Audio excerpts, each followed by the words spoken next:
talk about emotional detox, what we're talking about, when you think of the word detox, um, a lot of times we do that like once a year or twice a year. For each person, it's a different experiences, but it's like a cleansing and a purging of our system, right? Um, when we're talking about detox, when we look at ourselves, I think a lot of times we look at ourselves in a single dimension versus multi-dimension. Um, so when we look at ourselves, by that I mean, if we're having a backache or a foot ache, we tend to go to the doctor and focus on just the physical part. But we never look at ourselves in terms of interconnectedness.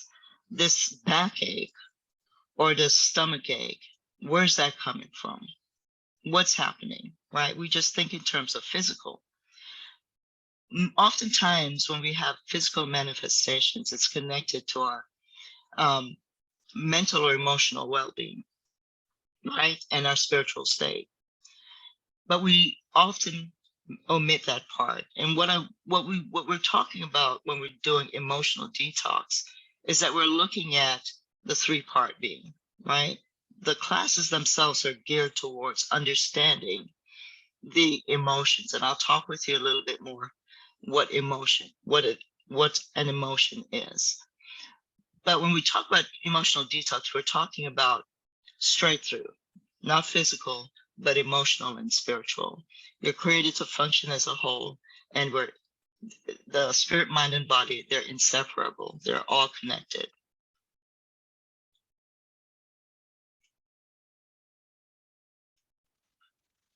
So what we want to look at with emotional detox, what we look at is what emotional baggage are we carrying, right?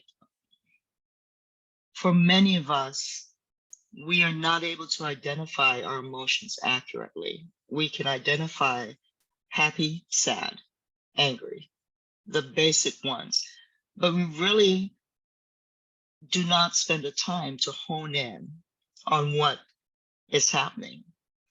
And because of that, we tend to carry what we call baggage, things that's happened, things that we haven't let go of, messages that we've heard over and over that is being rehearsed in our head, not necessarily consciously because we're not paying attention, but subconsciously. And so being able to identify those baggages is important, because just like a river flowing, right? If you put boulders and trash and garbage in it, it's not going to flow freely. It's going to be blocked or hampered. So we want to move those baggage. We want to move those blocks. And that's what we're talking about when we talk about emotional baggage. We're going to look at thoughts, feelings, and behaviors. Those things lock us into patterns of being, patterns of thinking, patterns of toxic relationships with ourselves, how we think about ourselves, with others, and to a larger extent, society at large or the world at large. So we're gonna do some education around that to bring understanding on how they're connected and how they impact you. The Romans 12:2 talks about being not conformed to the pattern of this world, but being transformed by the renewing of your mind. I want you to cue into those things, right? In order for change to happen, to be transformed means change. There has to be a renewing of your mind. And that renewing of your mind, we're talking about a renewing of your thoughts. So we have to understand what your thoughts are towards something, a situation, a person, an event, and identify is it problematic, and then learn how to change that. That's really what emotional detox is about on a broad scale. Identifying, understanding, and changing. So I use purge and purging here, right? Purging the negative and toxic emotions of unresolved feelings.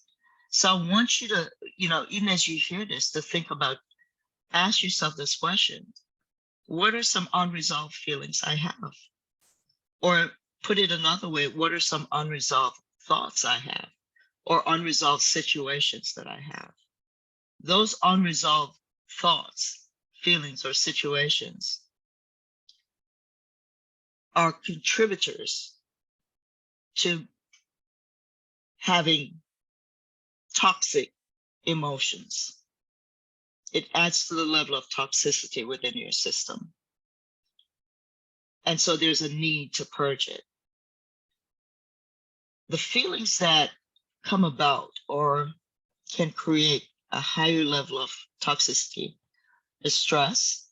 Now, understand that stress, it's good to have a certain level of stress, but if you have constant stress, like continually and intensely for long periods of time, then that's problematic. So regular stress would be like, I'm pressured, I have to meet a deadline, and you feel that heightened tension and the concern and the worry and that um, urgency. But if you're having that with meeting deadlines, with getting to an appointment, with everything that you do on a daily basis, if you find that you're stressed, then it's going to become problematic for a number of reasons. It's not just emotions don't just happen in a vacuum. They also affect other um, aspects of your functioning. We'll talk a little bit more about that. So stress, anxiety are common feelings, fear, common feelings, anger, repeated sadness. And I use that word repeated sadness because if you're just sad on occasion, that's okay. But if you're continually sad over an extended period of time, that's what we call depression. You're leading into depression. So there's a difference. Because you're sad doesn't necessarily mean that you're depressed.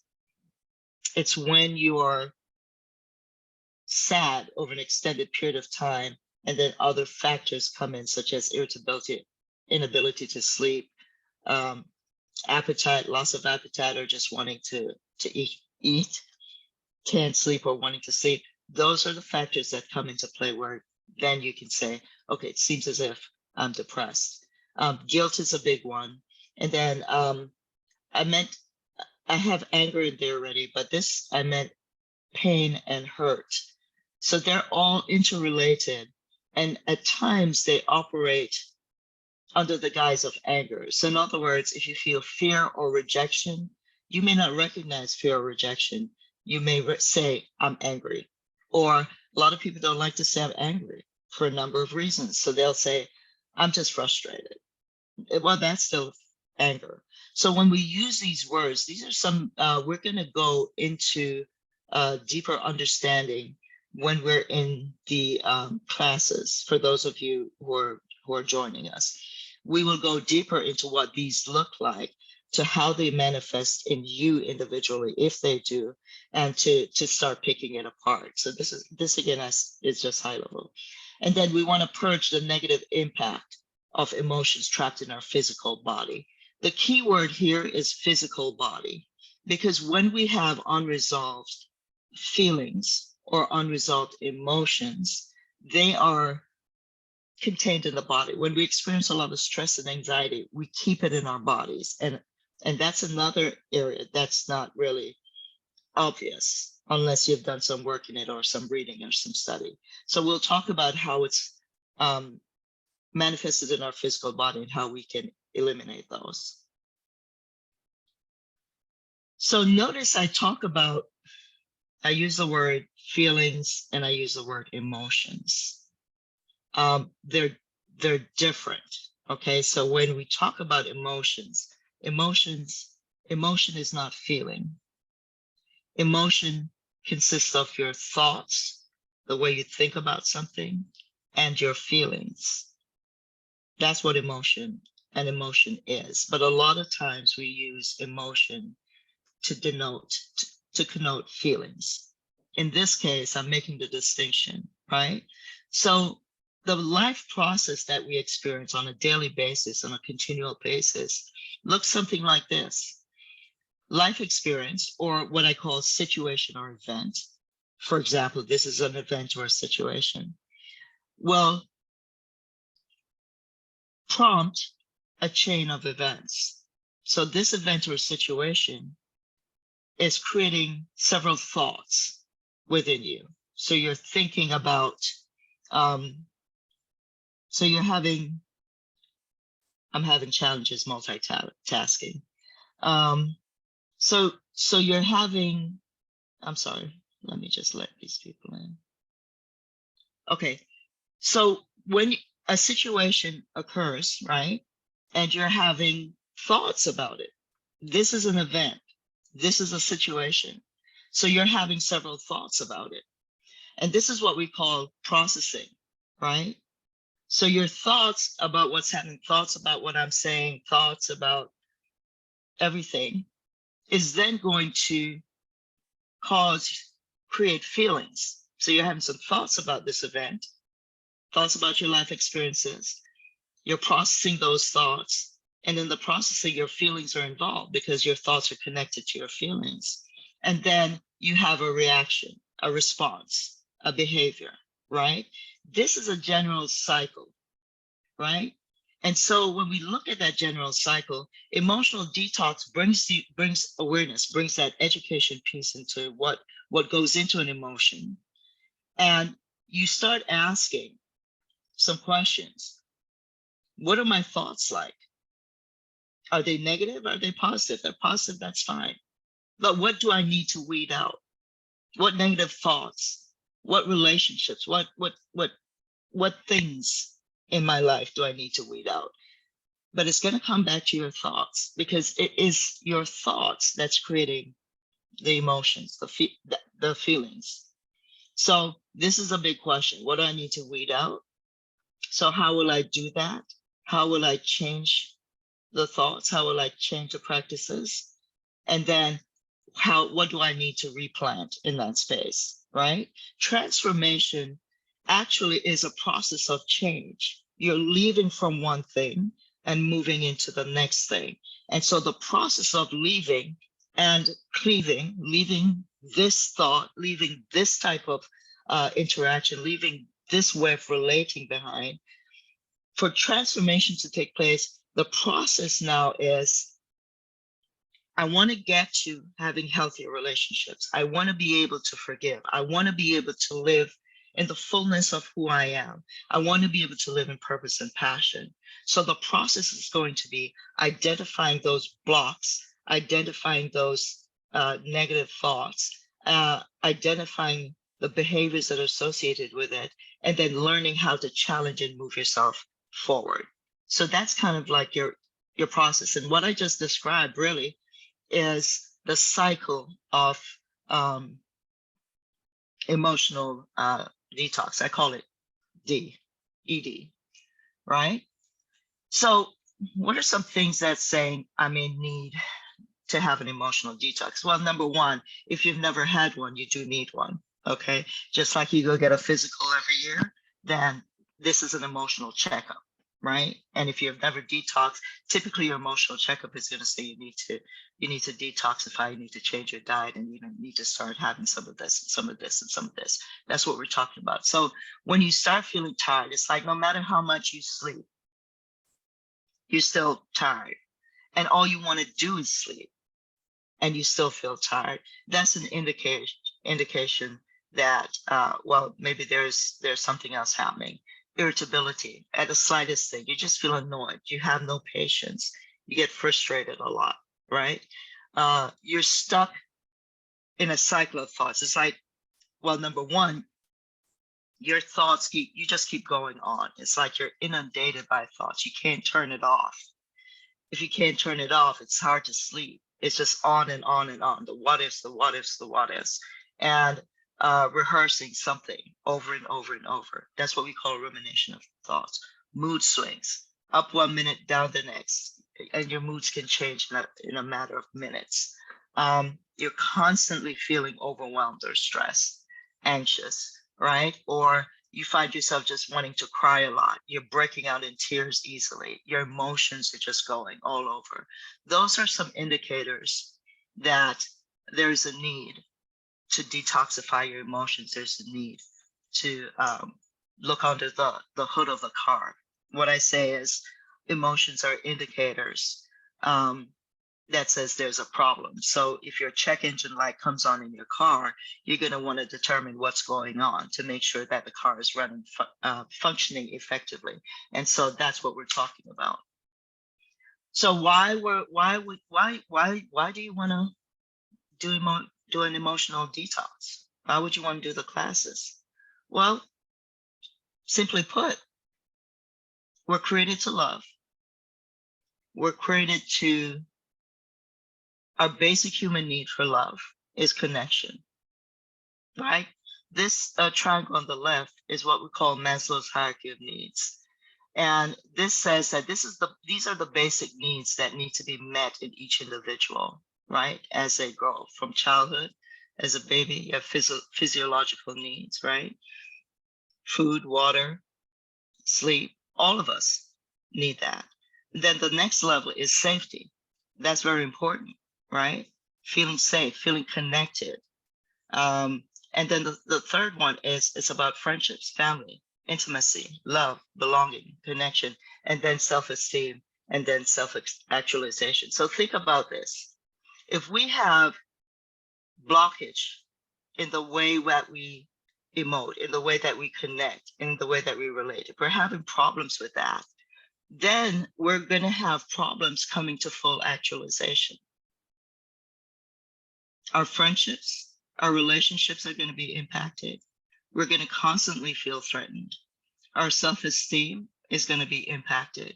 And walking into passion and purpose is going to be affected because of the way that we're thinking, or the things that we're not facing, the things that we're suppressing or repressing. And so the emotional detox class goes deeper into this to help you to understand what those blocks are and where they're coming from, and then to help you to move beyond that. So I want you to ask yourself a question, even as we are doing this high level intro.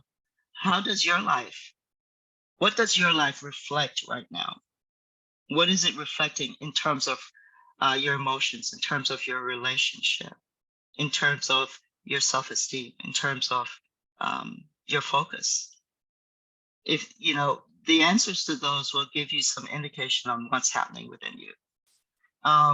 So as I mentioned before, we're interconnected, and the importance of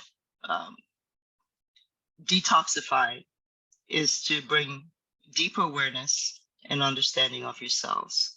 And it gives you insight, and it equips you in moving beyond obstacles that just seem to have plagued you all along. I'm going to skip that awareness exercise. So what are some barriers to transformation or change? One of the barriers is unawareness or unbelief. So emotional detox will bring insight. You heard Funmi's testimony earlier that she did not realize some of the things that she had been carrying, and had memories from early childhood that was blocking her. And so in the class, when she found that out, she couldn't believe it at times. But she was able to, once she was aware of it, once she got that insight, she was able to use the tools that she learned in moving forward. And her biggest change for her was to walk out of unforgiveness in a number of areas. So unawareness and unbelief. Bible talks about perishing from lack of knowledge. And it does matter. Denial. I am not. A lot of times people will say, I'm not angry. I'm not an angry person, right? Or I'm not stressed. I'm not sad. I've done it so many times, right? No, I'm not angry. But even my tone said I was angry, right? So denial is a block, right?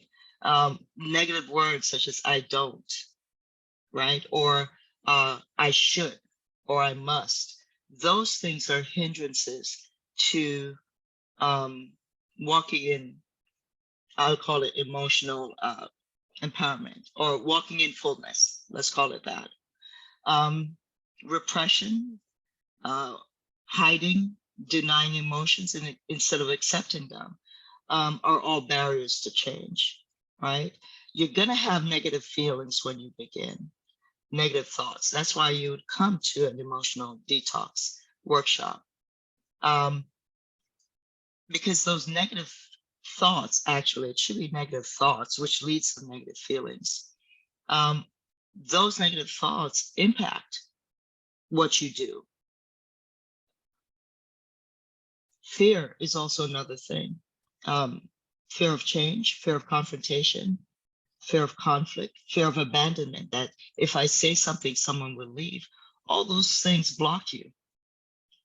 All those things build up and creates toxicity. Maybe not for themselves, but for you, right? Negative beliefs or negative thoughts. We go deeper into that in the classes, and I mentioned that some before. Unforgiveness. These are not all the barriers, but these are some major barriers to change. The biggest one I would say is denial, and unbelief. I don't think so. Not having a teachable spirit. I don't think so. Not being willing to really look beneath the facade. All right, because we all have facades, or we all have masks that we use.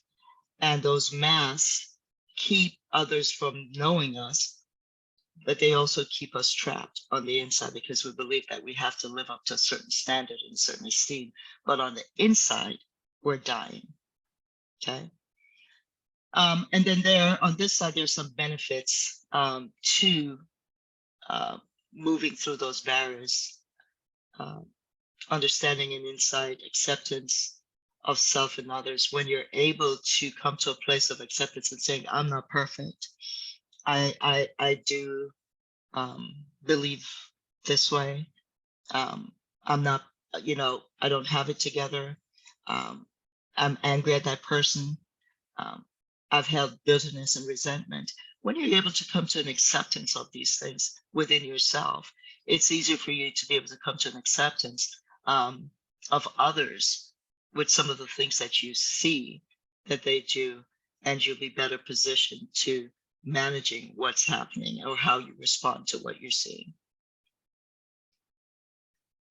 So how do we detox? Well, let me go back a minute, sorry.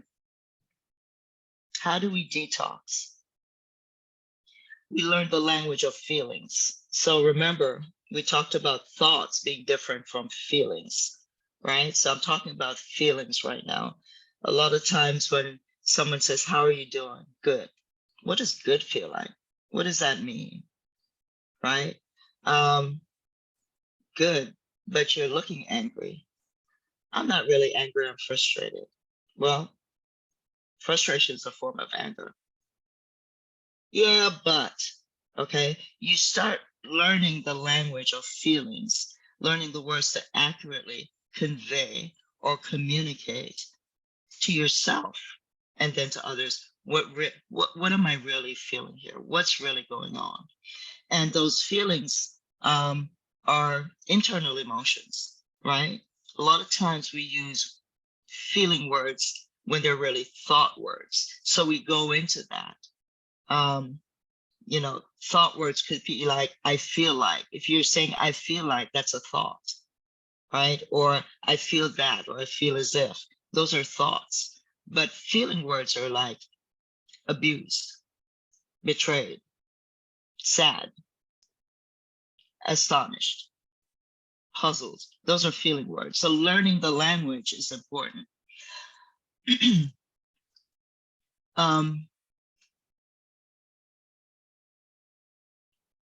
How to detox.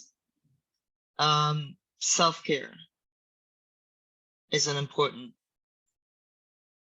aspect of detoxing. You're saying, what does self-care have to do with detox? So let me talk about self-care for a minute. Self-care means taking time out to rest, to refresh. to indulge yourself. I don't have any time to do that. That's problematic, right? Because that's where stress builds up. That's where anxiety builds up. That's where um, feeling poorly towards yourself builds up. You need to take time to refresh. You know, Jesus took time after he went about preaching, teaching, doing miracles. He took time away to rest. So self care is about resting and treating yourself right. That's important. Nutrition, exercise, those two things are important as well. They are basic, they're foundational to um, positive or good mental health. They're basic to overall functioning. Sleep, I didn't write that down, but exercise, nutrition, and sleep are the foundation to having a healthy, um, functioning self. Breath work, grounding, and relaxation skills. These are tools that you can use to de-stress. One of the things we talked about earlier was constant thinking, constant rumination, right? You can't catch a break, right? Always worrying. These are some skills that you'll learn in order to regulate yourself, because what's happening is that, we're talking about emotions, but really what's happening internally, biologically and physiologically, is that depending on the emotions that's happening, depending on the thoughts that's going on, um, different types of hormones are being released into your system. Stress hormones are constantly being released in your system. Your endorphins is depleted. Your serotonin levels, your feel good um, hormone is lowered, and so all those contribute to the negative emotions, that yucky feeling that you have.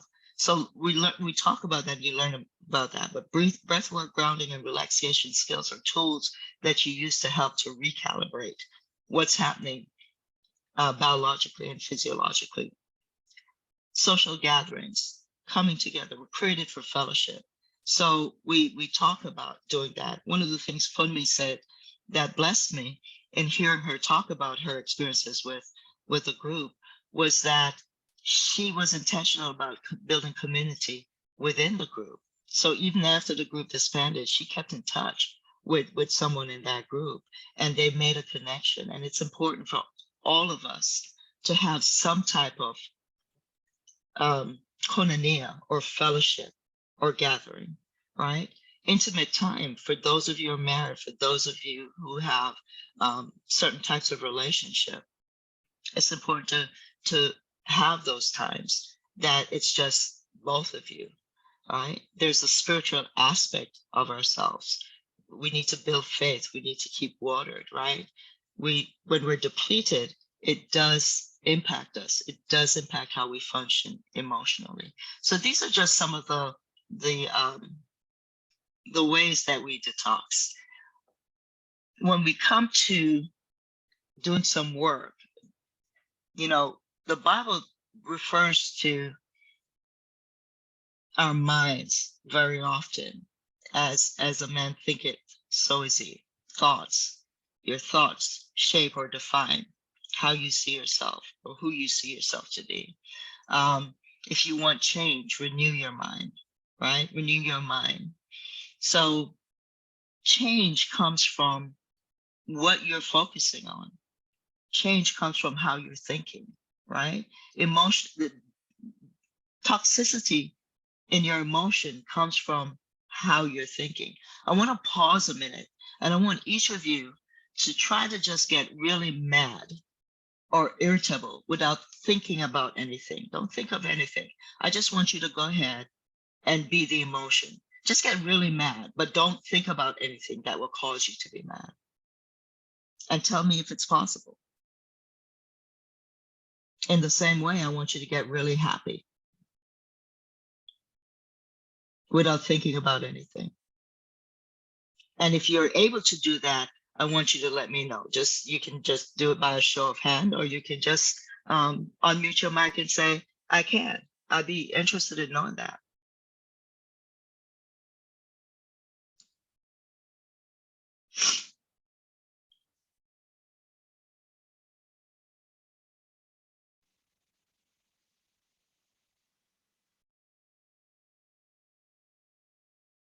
Okay. So I take it that you really can't. You have to think about something. So the point is, it's the thought, it's how you think, it's what you're thinking about, it's what you're meditating on that is creating the feelings, the negative feelings, the the uncomfortable feelings that's driving your action. So they're tied in. So we want to renew our minds by identifying and then learning how to challenge those thoughts. When we go into details and how to do that in the classes, we're going to learn how to replace those thoughts with truth, not just affirmations. I mean, we can say affirmations and confessions all day long, but if we don't really grab a hold of truth, then it's just like it's bouncing off, right? So in this time in the classes, what we're going to do is kind of like beat up initially, like break up, what they call it, break up the ground, right? So that you're more receptive, so that you start hearing more, so that you're more open to receiving. And when we do that, some of the truths that's there will start to, first of all, we uproot the lies that's there in our thoughts, our thinking, and start seeing the truths that's there, planting it and watering it, right? That's the idea of it. Now, you won't get it all in this whole series, but what we're doing is, for some we're going to sow seeds, for some we're going to water, right? Because then I've had, depending on the stage that they're in, they may be able to grasp it differently. But the idea is that when you leave the group, you have the tools, you have some deeper insights, and you can start working on how to keep your emotions clear, check in on them, and you'll know what to do. The other part of it, oh, learning effective problem solving skills. We become negative in our thinking and thoughts a lot of times because we see no other way. We can only see linear. We're not seeing beyond. We're not seeing other things, and that's okay. It happens to me all the time. And I have people in my life that will come alongside and will probe and will help me to open up and see things differently, or to challenge me. So what else can you do? How else can you do this? When we feel as if there's no solution and we're stuck, then we become deeper in the negative emotions, right? And that is toxic. So we'll learn some effective problem solving skills, and we'll learn effective communication skills, which involves how to resolve conflict. That is a big thing. We run away from conflict. We internalize and we don't vocalize. We don't, you know, we don't come to our brothers or sisters who have offended us. I'm not saying you do that with everyone, right? But at least come to it within yourself, right? We're instructed to, where we can, to confront. And so we've got to learn what that looks like and how to do that. And so the group offers the space to work through these challenges and to practice um, healthy ways of interacting, healthy ways of being. So with this, it's just high level, as I mentioned before. Okay. And Dr. K? thank you so much. I want to say that you didn't rush. It was well presented. And so thank you. And I just wanted to add to that, because that was really a lovely description of the thought. And when you talked about, we should be happy without thinking and we should be sad without thinking, I sat down here trying and it was not possible. And that is a lovely example to drive home the point that our emotions are all fed by our thoughts. But I also want to extend it to behavior, and that thought creates emotions, and which then leads to behavior. And Yes. so, for instance, the example you said, of um, thinking, did they get me? And that thought, led to an emotion of anxiety. And then that emotion of anxiety can then lead to something else, can lead to Right. different actions depending on, might lead to, that anxiety might lead to you constantly asking, do you understand me? Do you understand Yes. me? Do you Yes. understand Uh-huh. me? Right. And the Right. people hearing that might be like, yes, I understand you. Yes, I understand you. Why does she keep asking, do you understand Yes. me? Exactly. You know, Exactly. so an action will always come out from that feeling. And that Right. action can go both ways, can be perceived as bothersome by others, you know, and then that now increases the anxiety. Yes, it's a cycle, and those are Becomes a some of the cycle. things.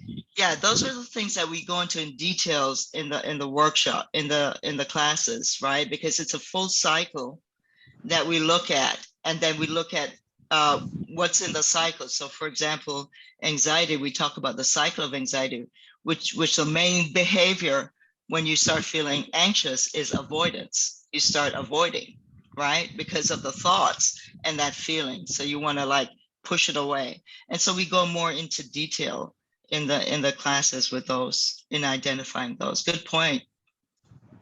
Yeah. Yeah. So the emotional, the interesting part is that I think everybody should go through an emotional detox group. I think one of my greatest self-realization came when I was in a group, when I was in a counseling group. And most times you think that it's only if you have a problem. You don't have to have a problem, to and to benefit from an emotional detox group. It creates higher self-awareness. It allows you to see yourself from the perspective of others. It allows you to process behavior and thoughts in a safe environment. It allows you to better understand how people experience you and how you relate with others and why you receive certain reactions or why you react certain ways. So for me, I think it's just such a wonderful tool for you to be able to do relationship better, for you to understand yourself better, for you to understand why people react the way they react to you sometimes, and for you to understand how you show up and why you show up the way you show up. And then, to then look at areas that you would like to improve on and areas that you would like to make amendments. So it's, and for anyone desiring, to just show up better, to have better relationships, which every day we should desire that all the time. It's a group that I highly recommend. So thank you so much, Paulette, for Yes. showing. Yes. Yeah, we would have a section on attachment as well, which would explain how attachments are formed and how they impact our relationship. So we're tying in the attachment piece to the emotional, and yeah, we're tying in the attachment to the emotional piece. It's gonna be good.